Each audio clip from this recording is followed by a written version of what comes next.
I learned to read at 18, and I spent the next 40 years pretending I hadn't, because in Charleston a secret like that doesn't make you brave, it makes you dead. I didn't learn it for pride.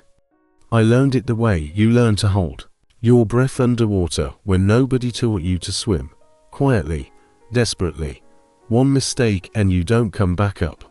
I'm Prudence. I'm 58 years old. I've lived behind the Ashford house since 1795, since the day I was born in the quarters, and my mother said, "Keep your face still. Keep your hands busy. Keep your mouth shut." That was her whole education for me.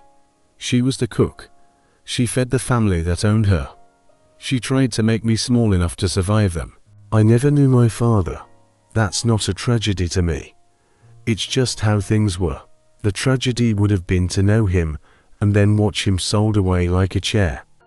I grew up learning the rules the way you learn the weather. If the mistress's voice was sharp, you moved slower and spoke less. If Master Richard's boots were in the hallway early, the day would be long. If Thomas was drinking, you kept children out of his path. If Margaret was laughing too loud, trouble would follow. That's the kind of reading I was taught as a child. Faces, footsteps, silences. At 10 I was minding the younger ones, wiping their mouths, tying their shoes, and being told I was good when I disappeared into the background. At 14 I was cleaning the schoolroom, dusting shelves, emptying ink water, and staying so quiet the tutor forgot I was there. That room is where it happened.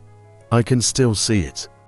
Sun through the tall windows, chalk dust in the air, the smell of paper and leather and that ink that stains everything it touches. Young Master Thomas would sit there with a primer, mouth moving, struggling as if the letters were stones in his throat. The tutor would tap the page with a pointer, impatient, and say, "Again." I stood in the doorway with a rag, head lowered, eyes down when anyone looked my way. But when they didn't look, my eyes lifted. Not much, just enough to take in a corner of the page, just enough to listen. I didn't plan to learn. I wasn't bold. I was hungry for anything that might keep my children from being taken from me someday, though at 18 I didn't even have children yet. What I had was a mind that wouldn't stop collecting things. A sound, a shape, a pattern. It collected them even when it shouldn't. The tutor said, "Cat," and Thomas said, "Cat," again and again. The tutor said, "The cat sat." Thomas would stumble over it, and the tutor would scowl. And I would stand there like furniture. Then one morning it clicked, not like lightning, more like a latch giving way. I saw those marks on the page and heard the sounds in my head without the tutor speaking. I didn't move. I didn't breathe right. I felt my heart hit my ribs. The words weren't symbols anymore. They were sounds. And the sounds were meaning. The cat sat on the mat. I understood it. I understood it so cleanly I felt sick. Because the second you know, you can't unknow. And now I carried something in me that could ruin me. I went back to my work like nothing had happened. I scrubbed and swept and kept my ears down. But at night, when the house settled and the lamps went low and the white folks were behind their doors, I would find scraps. A torn corner of newspaper in the kitchen bin, a discarded letter wrapper, a page someone used to wrap a parcel. I would take it like a thief and hide it inside my dress. Then in my room I'd sit with the scrap near the window where the moon gave just enough light, and I would sound the words out in my head without moving my lips. I taught myself that way, one stolen line at a time. Some nights it was nonsense to me, names and dates and places. Some nights it was a prayer printed on a small card from the church. The first full paragraph I managed, I shook so hard the paper crackled. Not from joy, from fear. Charleston had laws. Everybody knew them. You didn't have to read to know you weren't supposed to. It was illegal for us to be taught. Illegal for us to teach each other. And worse than any law was what a family like the Ashfords would do if they thought you were getting ideas. Ideas was what they called any sign you were a person. They didn't beat me much in my life. Not like some. I'm not here to pretend the Ashfords were the worst. That's not how truth works. Master Richard Ashford was a man who could be gentle and still own you. He could speak softly and still keep papers that said you belonged to him. He could praise your loyalty and still sell you if the numbers demanded it. I learned early not to look to him for salvation. I looked to myself for survival. So I became careful. Careful is a skill. I practiced it every day. I learned when I could risk a glance at a page, and when I had to keep my eyes dull. I learned to hold a book upside down like I was wiping dust off the cover, then turn it right side up the second I was alone. I learned to hear footsteps through floorboards.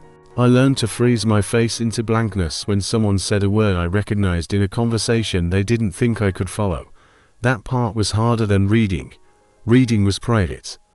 Reacting is what gives you away. If Master Richard said at dinner, "We'll be meeting Mr. Peton tomorrow," and I knew from a letter I'd seen that Mr. Peton was their lawyer and he was angry about a debt, I couldn't blink. I couldn't tighten my mouth. I couldn't show that the name meant anything. I had to remain Prudence, the faithful old house girl, then housewoman, then housekeeper. The one who hears everything but understands nothing. They liked that version of me. They trusted it. Trust, in that house, was a leash. The older I got, the more they talked in front of me. They'd leave documents on desks and tables.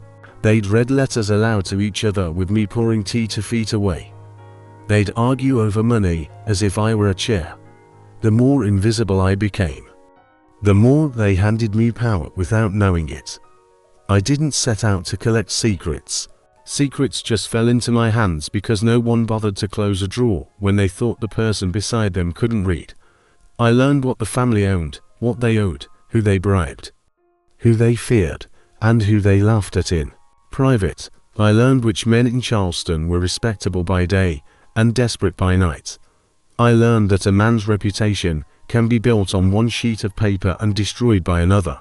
I also learned what would happen to my children if I ever slipped. By then, I had children. Sarah first, then Daniel, then Rebecca. I had them in the shadow of that house. Raised them with the same rules my mother gave me. Keep your face still, your hands busy, your mouth shut. But I added one more rule inside my own head. Keep your mind sharp, because the world does not forgive us mistakes. Sarah worked in the kitchen, hands red from heat, eyes alert. Daniel worked as a driver and handyman, strong and steady, always listening. Rebecca served as a lady's maid to Margaret, close enough to perfume and silk to know it wasn't meant for her.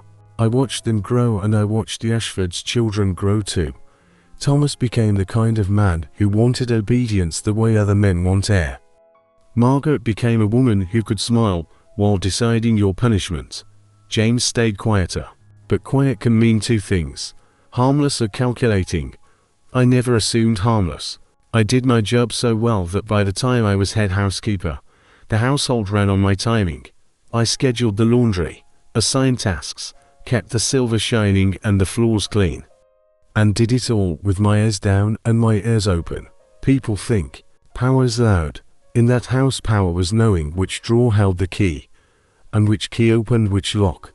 I knew those things because my hands touched everything. I knew where Master Richard kept his papers because I dusted the desk and put things back exactly as they were, even when I'd read them. That was my discipline.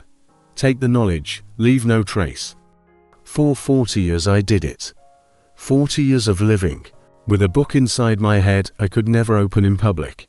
And I didn't do it because I loved words. I did it because words were proof. Words were promises. Words were law. Words could cut through a lie the way a knife cuts through cloth, clean and final. That's what I learned as I watch white men point at paper and call it truth. A bill of sale, a deed, a contract, a will. Those papers decided who lived where, who worked where, who was free and who was not. And nobody asked how you felt about it. They asked what the paper said.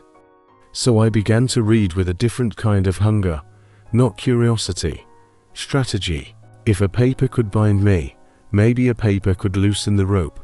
I didn't know when. I didn't know how. I just knew it was worth holding onto, the way you hold onto a coin in a pocket because you don't know when you'll need to buy your way out of trouble. Then Master Richard got sick.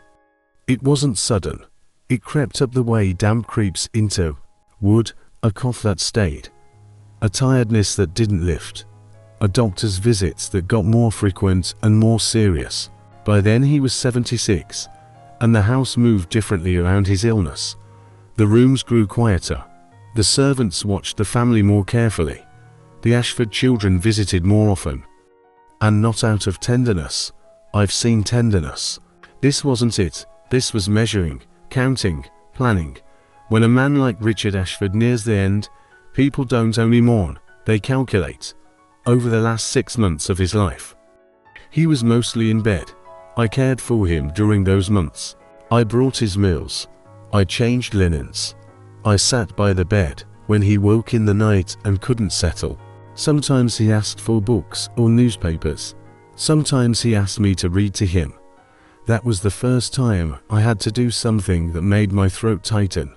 I read aloud, not like a schoolteacher, not like a show. Softly, steady, like it was nothing. He watched me with those old eyes, sharp even through sickness. And I kept my face still. If he suspected, he never said it then. Or if he knew, he pretended he didn't. Which is another kind of knowledge. One evening, when the house was quiet, and he was weak and the lamps made the corners of the room look deeper, he spoke to me as if I were a person and not a tool. "Prudence," he said, voice rough. "You've been with this family a long time." I said, "Yes, Master." He told me he was grateful. He told me he'd made provisions in his will. The way he said it made my skin go cold, because I had already read his will. I had read the real one, the one he kept locked away, witnessed and notarized, dated March 15, 1853. I knew exactly what he'd written. And I knew exactly what his children would do if they had the chance. But I didn't let my face change. I kept my voice flat. I thanked him. He said, "I'm freeing you, Prudence, you and your children and your grandchildren. And I'm leaving you $5,000. $5,000 is not just money. It's a door. It's land. It's schooling. It's papers. It's a life that doesn't depend on someone's mood." I told him thank you again, and this time I meant it, but my mind was already racing through the danger. He said his children didn't know. He said they wouldn't like it. He told me to make sure his will was read, to make sure his wishes were honored. I said I would. I said it like a promise. I said it like I believed a promise was enough. But I didn't sleep that night, because I had read other things too. I had seen letters between Thomas, Margaret, and James. I had heard the soft talk behind doors. I had felt the shift in the house. The way people gather around an inheritance like flies around fruit. They had plans. They were already moving pieces. They were already making sure the paper that mattered would never see daylight. And I knew one more thing. The heaviest thing, the only reason they felt safe planning in front of me was because they thought I couldn't read. If I challenged them, I would have to break the mask I'd worn for 40 years. I would have to stand up in a room full of Charleston's elite and speak with my own voice. That kind of moment doesn't just change a life.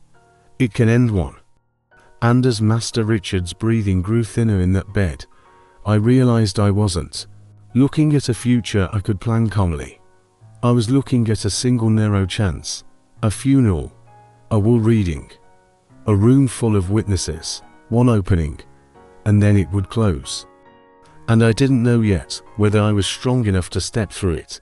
After that night I stopped pretending the danger was theoretical, because once you know people are planning around you, you start hearing every sound as a signal. I moved through the Ashford house with the same steady hands, the same quiet feet, but inside I was counting hours, Master Richard died 3 days later, just before dawn, his breath thinning until it simply stopped. And when the doctor closed his eyes, I felt nothing noble or poetic. Just a hard tightening in my chest, because now the clock had started. Death makes people polite for a moment and vicious right after. I saw it in Thomas's face before the morning clothes were even laid out. Saw it in the way Margaret's eyes went sharp instead of wet. Saw it in James's silence. They spoke softly in public and hissed in private, and I heard it all. The funeral was set for Saturday at St. Michael's Church, 3 days away. 3 days is not a lot of time when you're deciding whether to gamble your children's lives on the belief that truth will matter more than power. I kept working because work is how you survive panic. I assigned tasks. I supervised the polishing of silver and the preparation of food. I watched the lawyer, Mr. Petong, come and go, his hat held just so, his voice too smooth. I watched Thomas follow him into the study and close the door. I didn't need to press my ear to the wood to know what was being said, but I did anyway, because habit had kept me alive longer than courage ever could. I heard enough to confirm what I already knew. They were going to present a different will, not a mistake, not a misunderstanding, a forgery. Clean, properly phrased, witnessed by the right people. A document that would leave everything to them, and reduce my family to a line about faithful servants who should continue under their care. Under their care meant under their thumb until one of them decided to sell us or punish us or break us up. When I went back to my room that night, I didn't light a candle. I sat in the dark and let my eyes adjust. I went over the words of the real will in my head again, slow and exact, the way I had learned to do with prayers and receipts and letters that could damn a man if spoken aloud. I didn't rehearse it like a performance. I rehearsed it like a confession. Every clause, every name, every number, because if I stood up and missed a word, if I faltered or guessed, I would not get a second chance. I also thought about what would happen if I said nothing. That was the easier path on the surface. Let the forged will be read.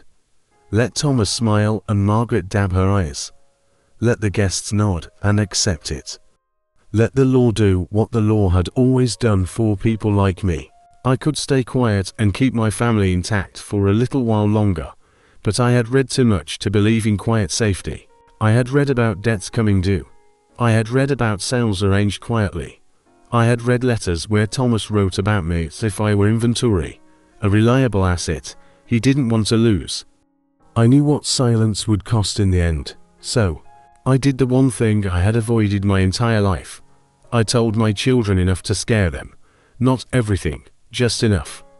I sat Sarah down in the kitchen late at night when the fires were low and the air smelled of grease and ash. I told her something was coming. I told her it involved Master Richard's will. I told her she might hear me say things in public that would sound dangerous. I told her not to move, not to speak, not to protect me, because protection from a slave looks like guilt to a white man. She cried, quietly, because she understood what I was risking. Daniel took it worse. He wanted to do something. He wanted to stand with me. I told him no. I told him strength would get him killed faster than obedience ever had. Rebecca didn't cry at all. She just watched me with eyes too old for her age and nodded. The night before the funeral, I barely slept. Every sound in the house made me think someone had discovered something. Every creak in the floor sounded like a footstep stopping outside my door. I thought about all the ways this could end badly. I thought about the laws.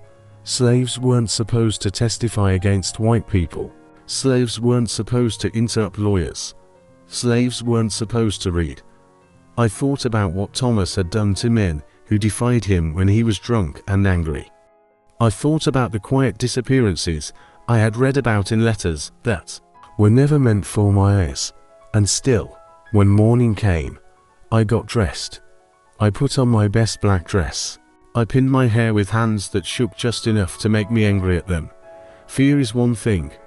Losing control is another. The church was cold and grey. The kind of cold that sinks into your bones and stays. St. Michael's was full of people who knew exactly how the world worked and liked it that way. I sat at the back with the other house servants, head bowed, hands folded, my face set into the expression everyone expected from me. Inside, I was marking time. The service passed in a blur of words about Master Richard's virtues, his business sense, his generosity. I didn't react. I had read his account books. I had read his letters. I knew the shape of his kindness and the limits of it. After the service, we moved back to the house for the reception. That was where the will would be read. That was where everything would either break open or seal shut forever. The drawing room filled with black fabric and low voices. People drank and murmured and calculated. I carried trays. I listened. Mr. Peton took his place in the center of the room when the time came. He cleared his throat. He held a paper in his hand that I knew was a lie. When he began to read, my body went cold in a way that felt separate from fear, as if something had decided for me. He spoke the familiar opening words. And then he moved into the part where everything went wrong. To my beloved children, I leave my entire estate. That was the moment, not later, not after, that exact second. If I waited, the lie would become accepted truth. I put my tray down. I stepped forward. The sound of my shoes on the floor was loud in the sudden quiet, and I felt every eye turned toward me. I didn't raise my voice. I didn't apologize. I didn't ask permission. I said, "That is not what the will says." The room froze. Mr. Peton stopped mid-sentence. Thomas's face tightened in a way I had seen before, right before violence. He told me to return to my duties. I didn't. I said it was a forgery. I said I knew, because I had read the real will. And then I said the thing that no one in that room was prepared to hear. I said I could read, for a heartbeat. There was nothing. Then the room erupted in sound. Gasps, whispers. A sharp laugh that cut off too quickly. Margaret accused me of lying, and James said nothing. I named details, the location of the will, the date, the witnesses. I watched Mr. Peton's face drain of color, because he knew then that this wasn't a servant improvising trouble. This was someone who knew the paper better than he did. Judge Crawford stepped forward, his voice calm, his authority heavy enough to stop the Ashford children from shutting me down immediately. He told them to let me speak. That was the first crack. I took a breath and recited. I didn't perform. I didn't rush. I spoke the will the way it had been written, steady and exact, as if the paper itself were using my mouth. When I said the words about freedom, about my children and their children, I didn't look at my family. I kept my eyes on the faces that mattered, on the men who decided what truth was worth. When I finished, the silence was so complete I could hear my own breathing. Judge Crawford ordered the real will fetched. Thomas went pale when it matched my words exactly. In that moment I felt something shift. Not relief, not victory, but exposure. I had stepped into the light, and now there was no going back to the dark. I had shown them what I was capable of. I had shown them that the version of me they trusted never existed. And as the room buzzed with outrage and disbelief and curiosity, I understood something else too. Winning this moment would not be enough. I had made myself dangerous. And dangerous things don't get to walk away just because they were right. When the judge finished comparing the papers and said out loud that the words matched mine exactly, I felt the room turn against itself, not toward me but inward. Like a crowd realizing the ground under it isn't solid. People don't like moments that prove how fragile their certainty is. They don't like seeing a woman they've ignored for decades suddenly control the direction of the room. The Ashford children stood frozen. Their grief replaced by calculation so fast it was almost impressive. Thomas recovered first. He always did. He started talking about mistakes, about confusion, about how a servant could have been coached, fed lines by abolitionists, tricked into repeating something she barely understood. I let him talk. Interrupting him would have been a mistake. Men, like Thomas, expose themselves best when they're allowed to keep speaking. Judge Crawford listened with his head tilted slightly. The way men do when they're not convinced but are willing to hear how far the lie will go. Mr. Peton tried to regain control, tried to frame the whole thing as an unfortunate disturbance, something that could be handled privately if everyone would just calm down. Calm is a word people use when they want you quiet again. I didn't calm. I stood where I was, hands folded, face still, because now the danger wasn't speaking too much, it was speaking too little. Silence had protected me for 40 years. Silence would kill me now. Judge Crawford said the words that mattered. He said this was not finished. He said the wool dispute would have to be resolved formally. He said questions about my literacy could not be dismissed simply because they were inconvenient. That was when the shape of the fight changed. Up until that moment, it had been a public confrontation, shocking but contained. Now it was a legal battle, and legal battles don't care how brave you were in one room. They care what you can prove, what you can survive, and how long you can last. I was escorted out of the drawing room not like a criminal and not like a guest, but like something uncertain, something people didn't know how to handle yet. The Ashford children didn't speak to me as I passed them. They didn't need to. I had seen that look before. In men who were deciding whether a problem could be crushed quietly or needed to be buried deep. That night, the house felt smaller. Doors closed more firmly. Voices dropped lower. I stayed in my room and listened. I heard Thomas pacing. I heard Margaret crying and then stopping to suddenly. I heard James leave the house late and come back. Later than that, I didn't sleep. I sat on the edge of my bed and waited for the knock that didn't come, knowing that sometimes the worst thing isn't what happens, it's what doesn't. Because it means someone is planning. The next morning Judge Crawford returned with other men, lawyers and officials whose names I recognized from papers I had read. They brought documents I had never seen before, newspapers, law books. Letters poured from envelopes right in front of me. They told me to read, not to recite, to read aloud. My mouth went dry, not because I couldn't do it, but because this was the moment when pretending ended completely. Reading silently had been a private crime. Reading aloud made it undeniable. The first passage was from a newspaper, something about politics, distant and abstract. I read it. My voice sounded strange to my own ears, steadier than I felt. Then they handed me a legal text. The words were heavier, denser. I stumbled once, caught myself, continued. I explained what it meant, not perfectly, but truthfully. I watched the faces in the room change as the idea they'd been resisting settled in. I wasn't repeating something memorized. I was thinking. That scared them more than the will ever had. Thomas argued that even if I could read, it didn't prove I had read the will. He said someone could have read it to me. He said I could be part of a conspiracy. I understood what he was really saying. He was saying the truth was dangerous and therefore must be disqualified. Judge Crawford asked me how I learned. I told him the truth, stripped of drama. I watched children being taught. I listened. I practiced when no one was looking. I learned because I had to.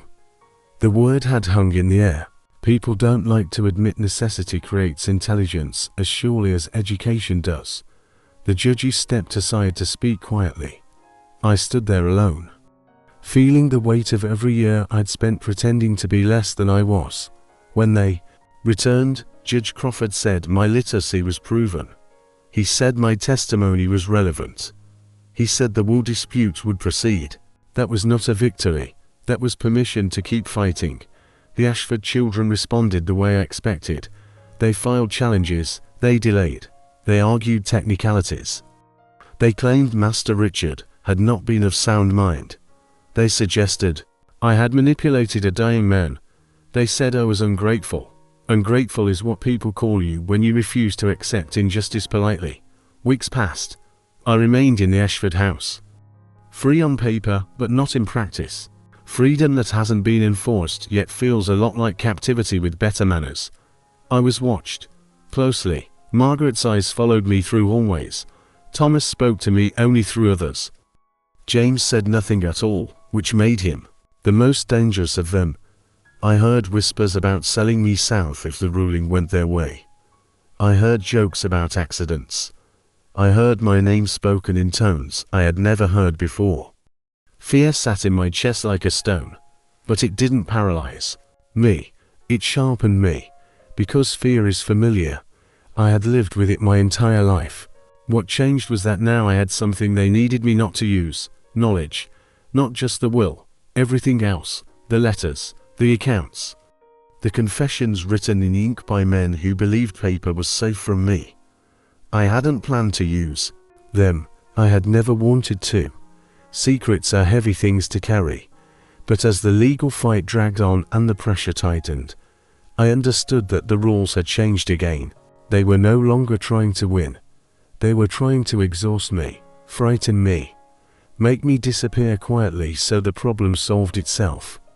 One afternoon Margaret cornered me in a hallway and hissed that I had ruined them. That after all they'd done for me, this was how I repaid them. Her hand lifted, then stopped when she remembered herself. That moment told me everything I needed to know. They would stop at nothing short of consequences. So that night, I made a decision I had been avoiding for decades. I stopped being just a witness. I became a threat. I asked for a private meeting with Thomas, Margaret, and James. They agreed, because they thought I was going to beg or bargain from weakness. We met in Master Richard's study, the same room where I had read their secrets while pretending to clean. The symmetry didn't escape me. I stood across from them and told them plainly what I wanted. My freedom, my children's freedom, the money their father had left me, and peace. Thomas laughed. He said the courts would decide. I told him the courts would take time. I told him time was something he didn't have. Then I started naming things, not everything, just enough. Bribes, affairs, missing funds. I watched the color drain from Margaret's face when I mentioned a child who was not her husband's. I watched James go still when I spoke about money he thought no one knew about. Then I said Thomas's name and described a letter he had written years ago, a letter about a slave who never ran away, no matter what the story said. The room went quiet in a way that felt different from before. Not shocked, afraid. Thomas asked how I knew. I told him the simplest truth of all. I read it. I read everything. For 40 years. I told them I didn't want revenge. I wanted resolution. I wanted to leave Charleston and never hear their names again. But if they continued, if they pushed me, I would speak. Not in whispers, not in private, publicly.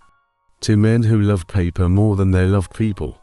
The choice I gave them was not moral, it was practical.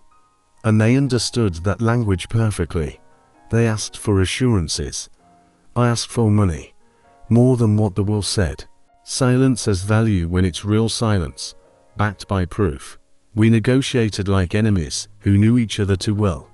In the end, they agreed. $10,000, freedom papers, a written agreement, and my departure. When I left that room, my legs shook so badly I had to sit down, not because I had won, but because I had crossed a line I could never uncross. I had used the weapon I'd carried for 40 years, and once you do that, you don't get to pretend you're harmless anymore. The agreement didn't end the danger, it only changed its shape, because men like the Ashfords don't forgive being cornered. They remember it, and memory can be just as lethal as rage. 4 days after we signed, nothing happened, which frightened me more than shouting ever could. Silence returned to the house, thick and deliberate. Servants avoided my eyes. Margaret stopped speaking entirely. Thomas smiled at people in public with the same old confidence, but I could see the strain in the way his jaw set. When he thought no one was watching, James disappeared for long stretches of time. I understood then that the paper I now possessed, the Freedom Papers and the agreement, were not shields, they were deadlines. I had to leave Charleston before resentment turned into action, before someone decided the risk of consequences was worth the satisfaction of erasing me. Judge Crawford finalized the ruling a week later, declaring Master Richard's true will valid, ordering the estate to release the money and prepare the manumission documents. The words sounded clean and official when read aloud, but I knew better than to trust ceremony. I stayed alert. I slept lightly. I kept my children close. When the money was finally paid, counted twice by men who resented every coin, I felt no joy, only a grim steadiness. $10,000 is heavy, not just in weight but in meaning. It is proof, it is motive, it is reason enough for envy and hatred to sharpen into something dangerous. We packed quietly. Not everything, only what mattered: clothing, papers, a few personal things I could not leave behind. I did not say goodbye to the house. Houses like that do not deserve farewell. The night before we left, I sat alone in my room and wrote. Writing had never frightened me the way speaking did. Writing is patient, writing waits. I wrote down everything I knew about the Ashfords, not in anger, not in flourish. Just facts, names, dates, amounts, places. I sealed the pages and wrote instructions on the envelope, clear and precise. If anything happened to me or my children, this would be opened. I gave it to a man I trusted in the free black community, a man who understood the value of leverage and the necessity of restraint. That envelope was not revenge. It was insurance. We left Charleston at dawn. The city looked the same as it always had, which made it easier to walk away. Cities do not mourn people like me. They absorb us and move on. The train carried us north, and every mile felt unreal. I watched the landscape change and kept expecting someone to stop us, to demand papers, to say there had been a mistake. No one did. At night, I lay awake listening to my children breathe, trying to understand that the sound meant safety, not temporary reprieve. When we reached Philadelphia, the air felt different, not kinder, but less heavy. Slavery was illegal there, but racism was not. And I learned quickly that freedom does not erase suspicion. People watched us. Landlords hesitated. Employers offered less. But no one could claim us. No one could sell us. That difference matters more than comfort ever could. I bought a small house with part of the money, a plain building in a neighborhood of free black families. Owning something, even something modest, changes how you stand in a room. My children noticed it before I did. Their shoulders lifted. Their voices steadied. Freedom settled into us slowly, the way fear once had. I did not rest. I had never rested before. I did not start now. Literacy is not a thing you survive on alone. It is a tool, and tools are meant to be used. I helped, where I could, lending money to families trying to start again, reading contracts for men who had been cheated before they even understood the terms. I watched children struggle with letters the way Thomas once had, and I felt something in me tighten and then ease. Education should not feel like theft. It should feel like inheritance. That thought led me to do something that frightened me almost as much as standing up at the funeral. I decided to open a school, not a grand one, not at first, a rented space, to teachers, a handful of students. I named it after the thing we had never been allowed to be, Freeman. Prudence Freeman School for Colored Children. The name felt like a declaration and a warning. The school grew faster than I expected. Word travels when something matters. Parents brought children who had never held a book. Adults came after work, tired and determined. I watched people change. As they learned to read, the way their backs straightened when words stopped being symbols and became meaning. I saw myself in them, and I did not look away. I also wrote, quietly. Anonymously, I told my story not as inspiration, but as evidence. I wrote about learning to read in secret, about the will, about the funeral, about the law, about the fact that knowledge had been treated like a crime because it worked. Abolitionist papers published my words without my name. I did not want recognition. Recognition draws attention, and attention is not always safe. What I wanted was effect. I wanted people to stop pretending ignorance was natural. I wanted them to understand it was enforced. Years passed. The Ashfords faded from my life, not immediately, but inevitably. I heard things through letters and travelers. Thomas died of a heart ailment. Margaret's marriage collapsed. James lost the plantation to debts he could no longer hide. Their fall did not bring me satisfaction. It brought me clarity. Power that rests on lies collapses under its own weight. I had simply refused to hold it up any longer. When the war came, I watched with a careful kind of hope. I helped where I could: money, shelter, education. When emancipation was declared, I cried, not because it freed me, but because it meant fewer people would have to gamble their lives the way I had. By the time I grew old, I understood something I had not when I was 18, standing in that schoolroom doorway. Learning to read did not save me because it made me smarter. It saved me because it made me dangerous in a world that depended on my silence. That danger had a cost. It forced me into rooms where I did not belong. It made me speak when speaking could have killed me. It demanded that I carry other people's secrets and decide when to lay them down. I paid that cost willingly, because the alternative was living my entire life knowing the door was there and never daring to touch it. I did not think about legacy while I was building it, because legacy is a word people use when they have the luxury of looking backward, and for most of my life I was too busy looking for exits. What I thought about instead was distance. Distance. From Charleston, from the Ashford name, from the particular sound of authority that had shaped my breathing for nearly 6 decades. Philadelphia gave me that distance, but it did not give me rest. Freedom is not a soft landing. It is a demand. It asks you to decide who you are when no one is telling you what you must be. For a long time I woke before dawn with my heart racing, convinced I had missed a bell or a command, convinced I would be punished for a rule I no longer lived under. Habits do not disappear when chains do. They linger in the body. I worked through them the only way I knew how, by staying useful. The school consumed me in the best way.